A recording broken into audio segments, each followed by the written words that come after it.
Yo, what is up guys? Chase Arevalo back at you with another video, and I'm super pumped today to come at you guys with a banger video. We're going to be reviewing Albert Pedrico Kratsov from TCU versus Niedner from University of San Diego. We got a good one here, so let's get straight into it, guys. If you're not familiar with who I am, my name is Chase Arevalo. I played D1 tennis at Georgia Southern University. I coached then at IMG Academy, where I was mentored by Nick Bollettieri, among the other coaches there. And after I left there with an amazing letter of recommendation from the coaching staff there, I then moved down to Boca Raton, Florida. And I dropped out of college, moved down to Boca Raton, Florida, and I worked under Rick Macy as a coach there. And then within 6 months, I went from having literally 0 lessons to being fully booked out. And he promoted me to become a director because of that and because of the results that I had for students. So yeah, guys, if you have any questions, drop them in the comments. I'm here to help you guys. So if you're new here, subscribe to the channel and let's get straight into it, guys.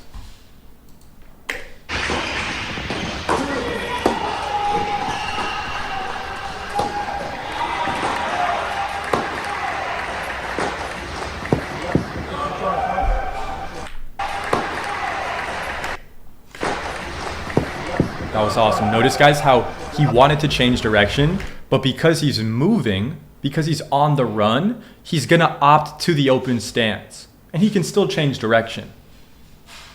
But the open stance is the modern way to play, guys. So take that, apply it for yourself. Even there, notice the ball was shorter. Look, returns deep. The priority is not to place it way to the side, way to the side. The priority on your returns, guys, especially first serve returns, has to be depth as a priority, number one, before anything else. Then look, shorter ball, he notices, he takes a step forward with the right foot, and it's pointed about 45 degrees forward. That's something that you can copy.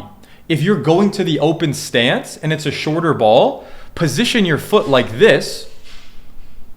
It will keep you more stable and keep your knee in a better oriented position when it's in line there, a little bit more forward.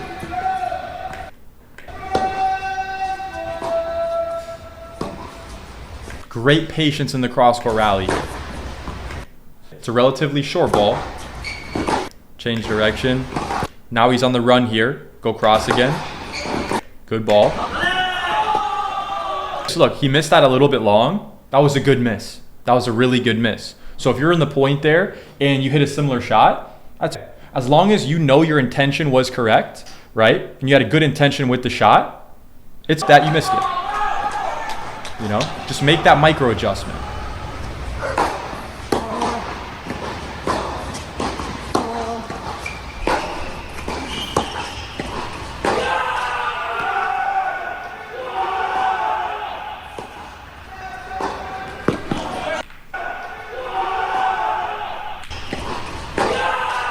So notice there, look.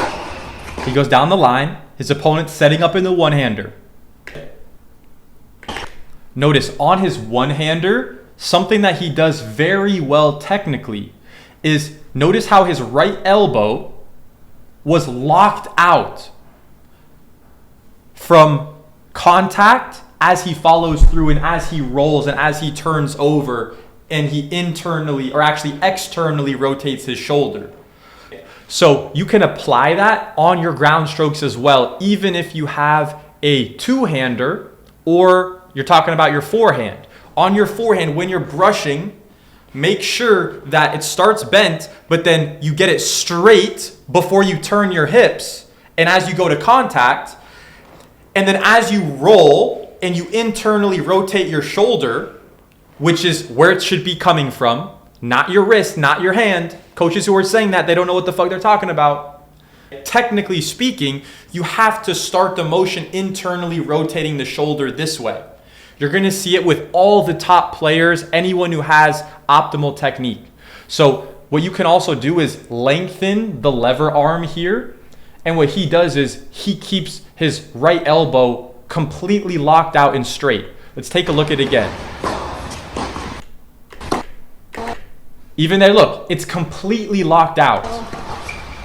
His opponent goes down the line. We're going to analyze what we were going to analyze there, though. We got a little distracted. So there, look, it's straight, perfect, good. Now, notice this guy over here goes into kind of a semi-open stance, right? So notice, he's on the move. He goes to the open stance there. I really like that, even though he could have hit that deeper. I like how he was going into the open. Would I like him to go even more open? Yes. But let's see what he does here. Let's see. Again here. So the ball was slower, right? He had more time. Is that extra time being reflected in the footwork? Or is it casual footwork? Looks a little casual, a little bit casual. Again, there. You can hit that close stance. Nothing necessarily wrong with that. But if the ball's going to be getting really close to you, they're hitting a fast shot, open stance is a more versatile stance. You're going to have more options that way. So by going to close stance here and not open stance, what's happening is the default is not his hips are being open, which means now he has to do all this extra work to get his hips through the ball. Why not just start with them more open? Why not do that? Why not get in a really wide athletic stance, get wide, get low, and then you can still fire your hips and turn your hips fully. You can still do it, right? However, here you can literally see his hips didn't turn one bit. There was zero hip turn. So I'm not saying that's why he missed it. I'm saying he fucked up on the shot. Let's look at what possibly could he have done better. And that's just what I see. That's my 2 cents there.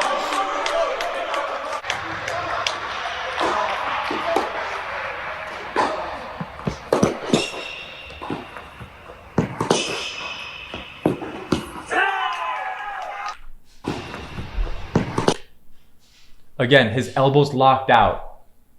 So one tip for all the players around the world who have one-handed backhands, this tip's literally for you guys. If you want to hit your one-handed backhand cleaner, lock out your right elbow completely before you go to hit your one-hander. And then if you want a little bit more pop on the ball, stop the racket at contact when you're driving through it. Try those 2 tips and let me know how it works for your one-hander. And if you have a two-hander, you could even try that out. Try to hit a one-hander and then apply that tip. See if it helped you hit a better one-hander. And let me know.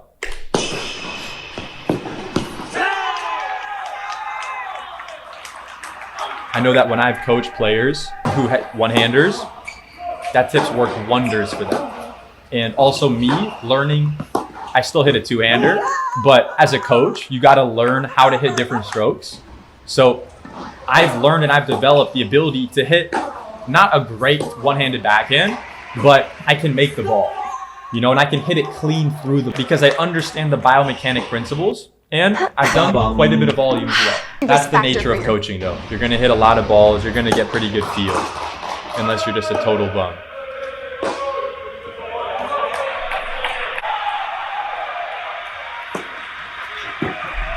It's a big serve.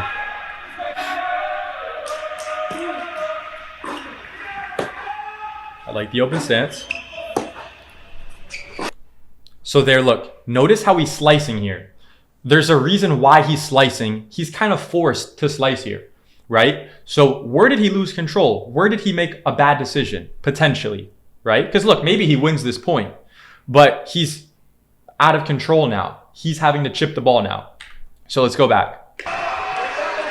Let's see. So serves body, nothing crazy there. He picks a corner and goes to it. He goes to this corner here, gets it back deep. That's good. Open stance, ball cross court. That's good. He's open stance. He goes down the line and he hits a short ball. So automatically, when you're going down the line, you got to have the standard for yourself. Bro, you got to get the ball past this line here.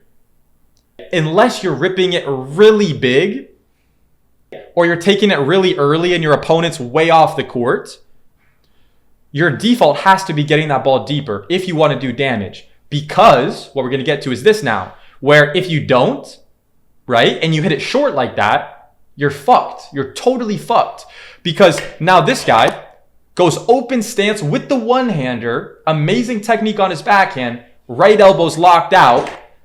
As he externally rotates his shoulder, that's his shoulder, it's not his wrist. Look at his wrist. His wrist isn't moving. His wrist isn't moving. But you guys don't want to hear that. Now, he puts him on the run with the cross-court ball. So if you get that ball shorter and then you go cross-court with that backhand, your goal is, I'm putting this guy on the run, and worst case, I want to get a kind of easy ball next. If you can't, hit a winner, etc. Right? So oftentimes you're going to get a ball like this now, right? Where now he's on the run and he's maybe not comfortable hitting his backhand on the run. So he goes to the slice, right? And decent slice. Now let's see how the rally resets. Great patience. Gets the ball back deep. Very clean. Wow. Wow, that was a good change.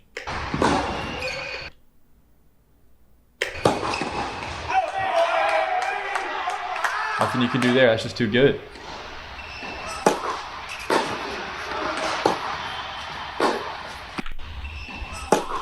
Great serve.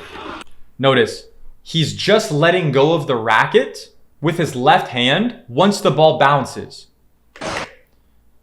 Now, notice, as he's hitting the ball, when he's preparing, his right elbow is slightly elevated and it's a little bit bent. So you can see the clear bend in his right elbow. Now, after he lets go of the left hand and he sets the racket to the right side of his body, his right elbow is going to go from bent to fully straight. It's going from bent to fully straight. And doing that motion effectively isn't easy to do overnight. But what is happening is the elbow is going from bent to straight. Again, there. He drops his left arm a little bit early on the forehand technically. That's something he could clean up if he wants to. But his forehand is still really good. Hits all the checkpoints basically.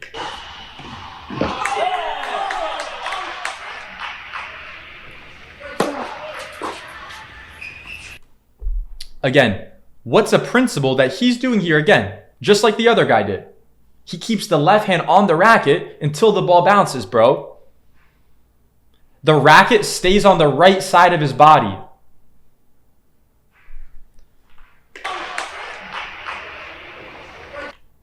Clean serve.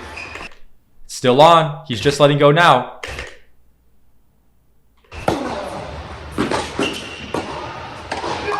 Yeah, so technically, he doesn't take it back too far. It's still an ATP stroke.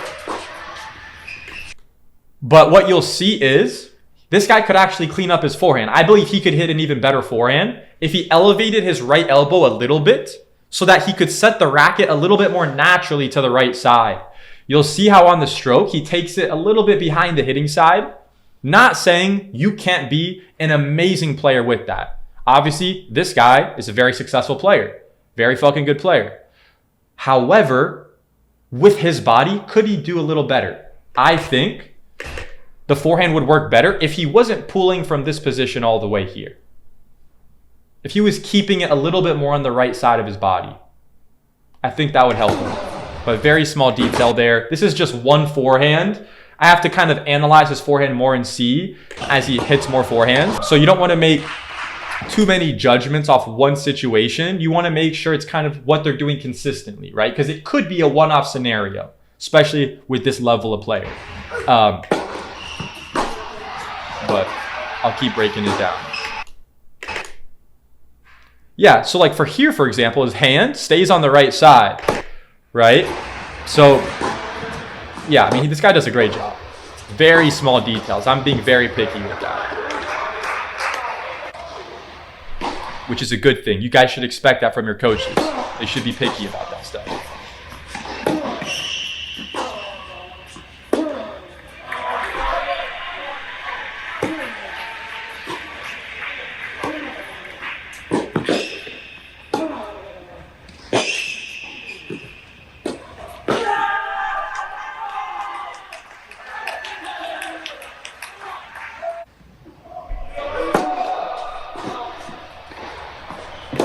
So he sliced that, right? But he actually did amazing footwork on this return here, guys. Really, really high level stuff here. Because what I look at is he got the ball back deep, which is great, which is like you did your job 100% well on that return, right? So look, he splits, he puts his weight on his outside leg, holds it, right? And then times it where he pushes off the left, makes contact, and then the right foot is starting to touch down. So notice that is the timing, technically speaking, right? Let's take a look again. He splits. Great split step. Look at his wide base. This is textbook. If you're somebody back home looking for somebody to copy this guy's stance here. This is textbook. Very good. You're not going to be led astray by copying that. Now, you can see he doesn't have any weight on his right leg. All of it's on his left leg. He's holding the weight there. He's balancing all on his left leg. Now, as he's going through his motion, his weight is still on his left leg. Then he makes contact. The ball already left his strings here. And now his foot hasn't touched the ground yet, but it's about to touch the ground. So that nuance of that timing will help you tremendously on returns.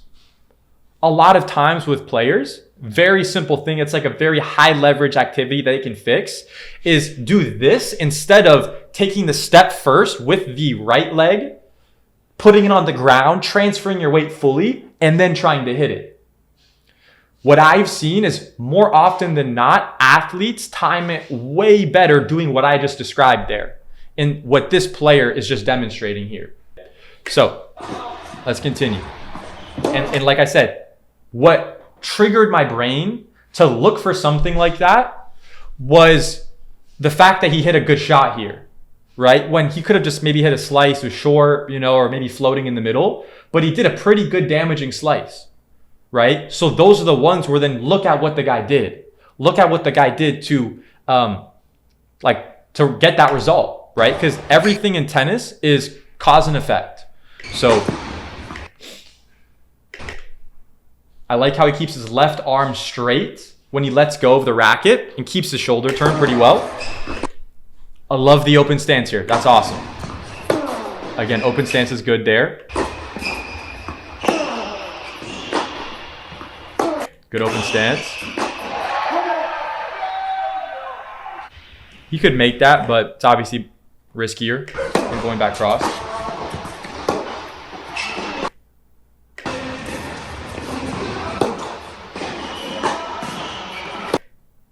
Good depth on that backhand. Very good depth.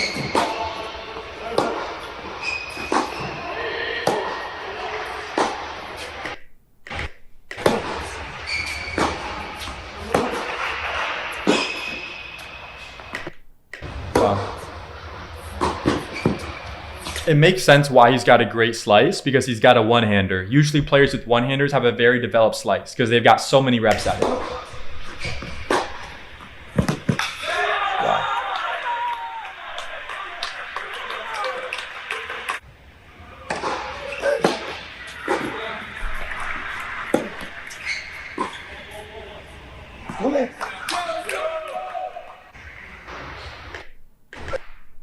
One thing that this guy does really, really well on his serve is he pushes his right foot from this position right here, where it's directly under his body.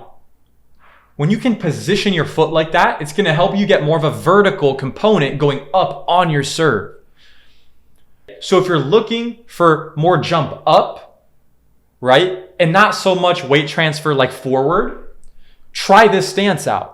where you're going to be able to get directly more launch going upwards. You see how he's directly going up because his foot is positioned there. Oh, I like that serve. The best part about that was the fact that he made contact a few feet inside the baseline. Really, really high level stuff there. Taking the ball early. That was good. Wow. It's a crazy shot. Down the line on the approach.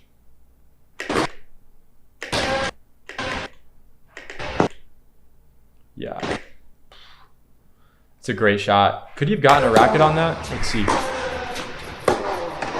My opinion is if you can get the racket on the ball, go for it, right? Only let it go if you know for sure the ball's going out. Because my opinion is, dude, it's another rep that you can get better. It's another rep that, I mean, you can make the shot, right? Like, especially if it's not too difficult of a ball. I mean, this was a good shot. That's a tough one. That's a tough one. He would have been really on the stretch there, but I still think you got to try to put a racket on it if you can. That's a great shot, though.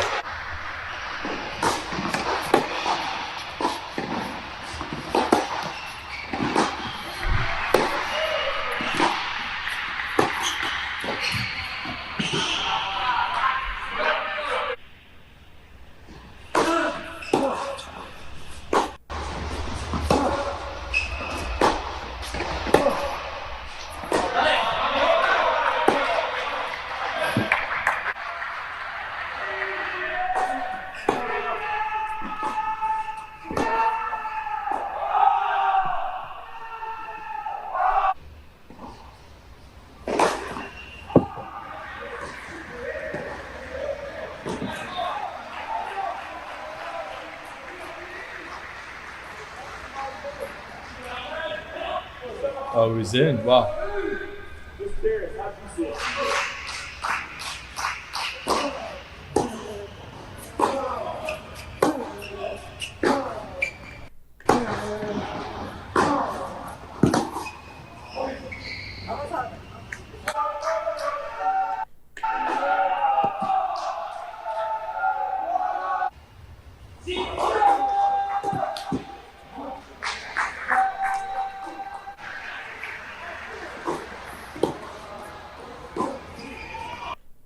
Great job with the left hand.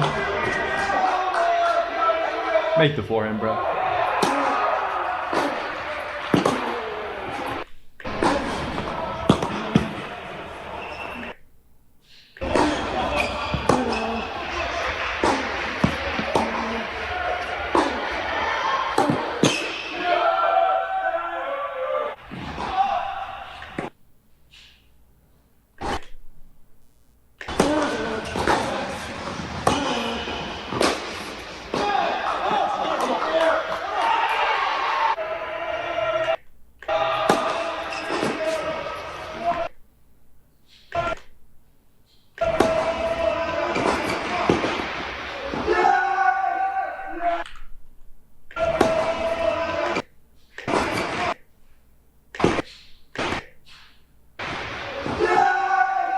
Tough one. That was just a good shot.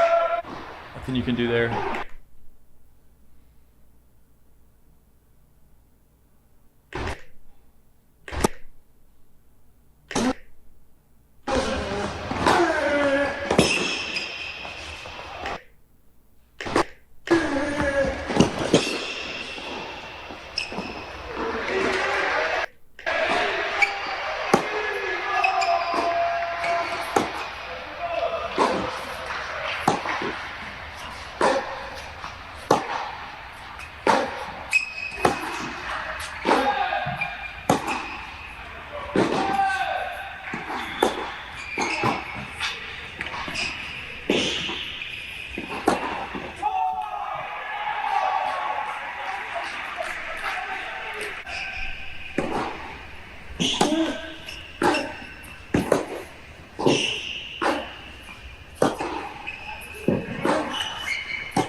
One thing for you guys also to check on your forehand is, look, with your right elbow, with your hitting elbow, if you're lefty, your left elbow.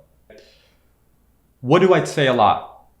I talk about how getting the elbow longer, getting a longer right elbow, it's gonna be a longer lever, which means you're gonna be able to get more power. That's just the physics of it. That's just a physics thing there with any sport. However, what you'll notice is not every player has perfect technique where it's pencil straight. They're like Alcaraz where it's out in front and it's like that, right? So it's like, well, I realized there was one day where I realized that and I was like, shit, like this is what is happening. And like, I look at Djokovic, like his elbow's not like totally straight. Like Rafa's is, you know, Federer's is, Alcaraz, but like Djokovic doesn't do it, right? This guy doesn't do it. That guy doesn't do it. This girl doesn't do it. This girl doesn't do it, whatever. And that's true. I realized, I was like, this is a fact. I'm like, why don't they all have that? Because look, there is personal preference to it, right? And not everyone, you know, has worked on developing that. However, what you'll see is the timeless principle, time and time again, in general, is let's say they're not totally straight before they're coming forward, right? And let's say there's some bend in it, right? Like they're here, they're going forward, and there's a little bit of bend. What you'll notice is the best players who even have success with that, they keep the angle, whatever length that is, consistent from the start of pulling forward and contact. In general, as a general rule, there might be minor fluctuations, but in general, you're going to notice they start with that bend, right? They're bent, and then they set the angle to a certain degree, whether that's straight, whether that's a little bit of bend. But then as they turn their hips, right? They turn their body to get the arm to come forward. They turn their hips, they push from the ground, they turn their hips, turn their body to get the arm to come forward, right? So they're turning their body to get the arm to pull forward, as well as there is an arm component of it as well. But the lesson for you guys is maybe I have a little bit of bend in the elbow, but can I keep that same angle and make sure I don't bend it more, right? Or it's actually a good thing to try to get it more straight as you're doing the motion. So you don't have to worry about getting it too straight. But the main thing is, it's if you have some bend in it. But is that bend the same throughout the stroke as you're going to the ball, right? Even if it is a little bit bent. Because even if there's some bent, you can still make it work at a really high level, especially if you're a really good athlete, obviously, right? So that's my 2 cents there. And that's like a good technical tip that you can apply. It's helped hundreds of my students out.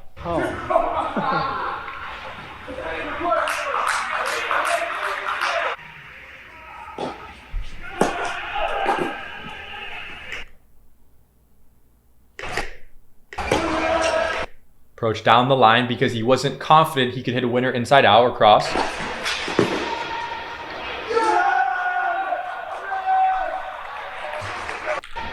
So let's notice. He hit an approach shot down the line here, right? His opponent went where? Where did he go?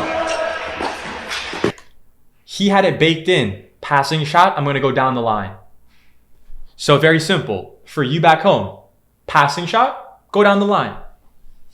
As a general rule, as a framework to work with. Then you can get more nuance with it the higher level you get. But if you're just out there whacking balls, you have no clue where you're hitting, and you want something simple so you can just go out and execute, highly recommend adopting that framework. You'll be right more than you're wrong. Promise you that.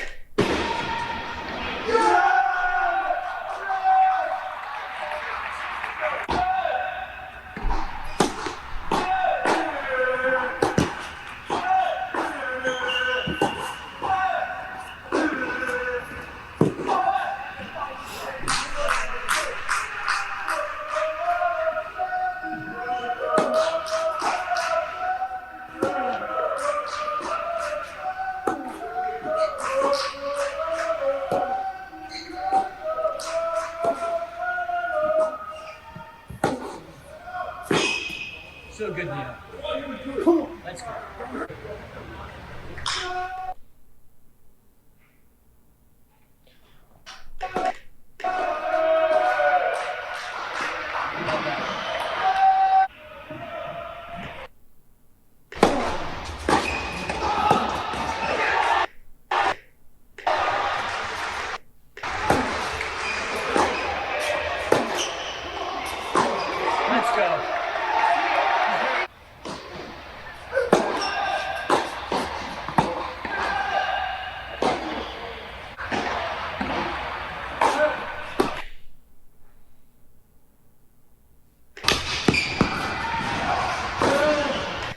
Approach down the line.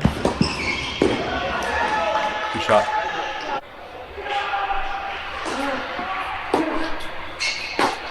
Let's go.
It's huge. What the fuck?